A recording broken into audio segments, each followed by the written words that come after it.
Hea Ida-Tallinna Keskhaigla pere. 235 aastat ravikogemust tekitab aukartust.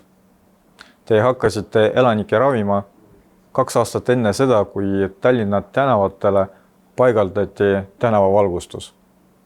See tähendab, et tervisehoiuvalgus jõudis tallinnasteni varem kui tänavavalgus.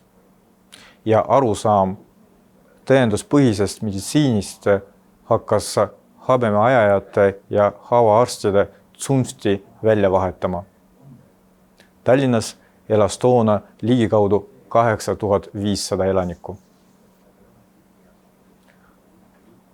Aastasadade jooksul ladestunud teadmised ja kogemused ning lakkamatud püüdlused meditsiini innovatsioone rakendada on ITK-s teinud nüüdisaegse meditsiinikeskuse, mille üle me uhkust tunneme.